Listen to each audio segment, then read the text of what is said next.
our Wednesday lives, and I'm super excited that you are tuning in. Today's video, we are talking about something so real and so raw because we're diving into the power of breaking cycles. If you're one of those people where drama and trauma were passed down to you like it was a family heirloom, where silence meant safety and boundaries meant betrayal, throw me up some flames because this video is exactly for you. And I'm going to teach you the importance of being a cycle breaker. Y'all, being a cycle breaker is not for the faint at heart. And as you know, all week we're talking about being the villain, and lots of times you're labeled as a villain. But let's start at the beginning. Many of us come from toxic families. It's really more common than you actually think. There is some sort of dysfunction. Perhaps someone has an addiction, someone had trauma passed down to them from their family, there's some unsettledness in the parental relationship. Whatever it is absolutely chaotic, and it becomes the responsibility not only of the parents, but of everybody in this family, like this family unit, to keep the secret or to keep up appearances. So we're going to kind of deep dive into what that looks like and the personalities, which are actually survival strategies that you might adopt. And if you saw this video title and you immediately thought, "Ooh, I can't wait to tell her mama," then congratulations. I'm glad you're here, because that is very, very clear telltale signs of growing up in a toxic family and perpetuating silence. So let's dive in. When you have a toxic family, something's off. And then you have the kids. We rise up and decide, oh, it's our responsibility to keep the peace, right? So you have a family hero. This is typically the person in the family who can do no wrong. They typically make really good grades. They're high achievers. They might be a star on a sports team, but it's their responsibility to walk the line and be almost perfect, because it doesn't call any attention to whatever it is that's in disarray within the family. And it doesn't rock the boat. It kind of helps to keep the peace, right? They are the person that the unit can rely on them to always get things right.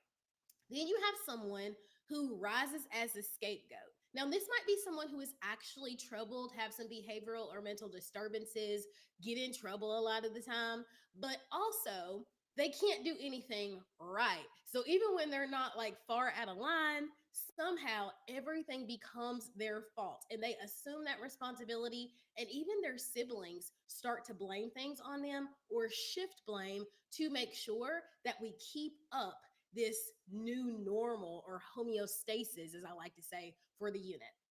Then we have the lost child. This is the kid who's always in their room doing their homework. They're always at a friend's house. They're always just trying to escape the chaos. As life progresses, this might be the person who actually leaves the city or state, the person who doesn't come home for family dinners, the person who really keeps their distance in effort to just get away from all of the stuff that's going on. They want nothing to do with it. And then finally, you have the mascot.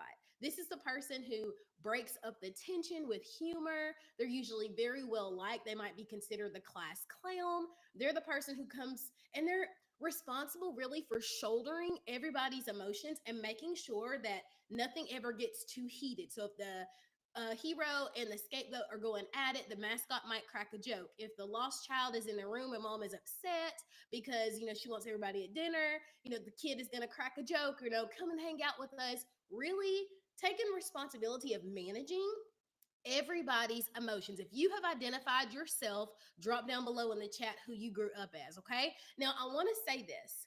You might have played a dual role, or as you got older, you might have changed the role that you were in, okay? So if someone passes away, unfortunately, if someone moves off to college, if the family dynamics change and maybe someone moves in with another parent or relative, the family has to recalibrate in effort to keep this secret. Now, let me be very, very clear.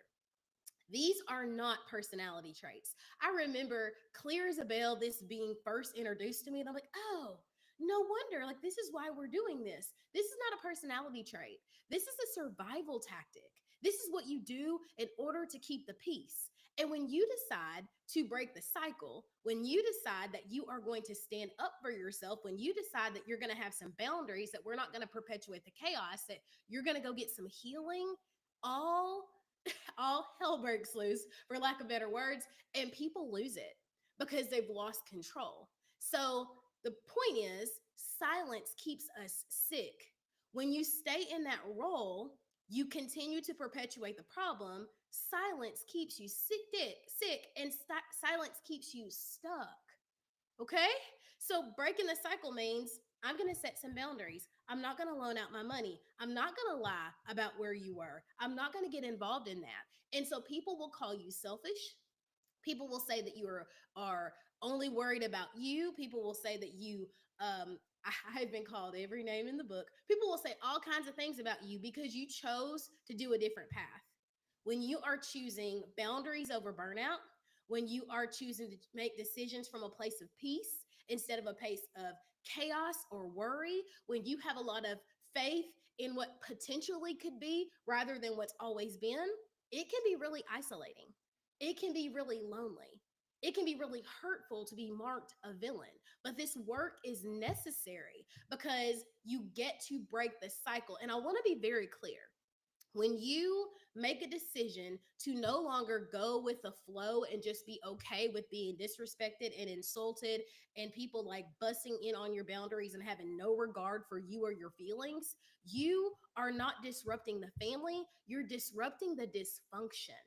And that is absolutely necessary because when you disrupt the dysfunction, you make space for healing, you make space for a new normal. And I want you to know this as well. Even if you're learning this as an adult whose children are already grown up and you can look at your own family and recognize, ooh, we could have done this differently. I could have approached that differently. I wish as adults, as they see you heal, as they see you shift, as they see you change, they also will still benefit from you making the change. Okay, so it's never too late to be like, you know what? I'm not going to be the mascot anymore. I'm not managing anybody's emotions. You know what?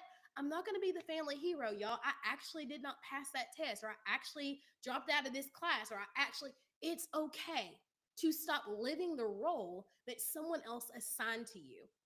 I just want you to know that.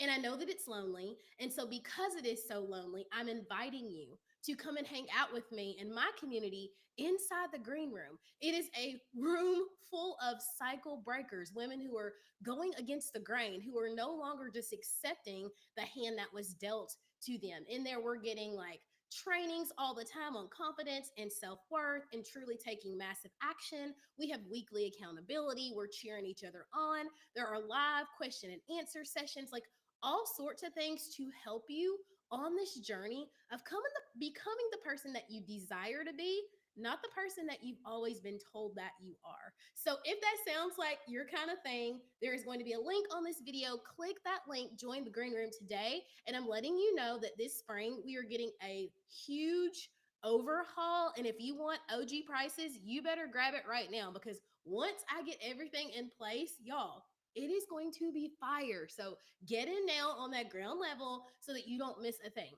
Also, if this absolutely resonated with you, please drop down in the chat like cycle breaker and tell me what cycle you are committed to breaking or the cycle that you have broken in your family because I would love to read that too. I love y'all. I want the best for y'all. If this felt really, really good and you know that this is your year, this is your time to rewrite your story, I want you to meet me in the green room. Don't delay. I love you guys. Have an excellent one, and we'll talk in the next one.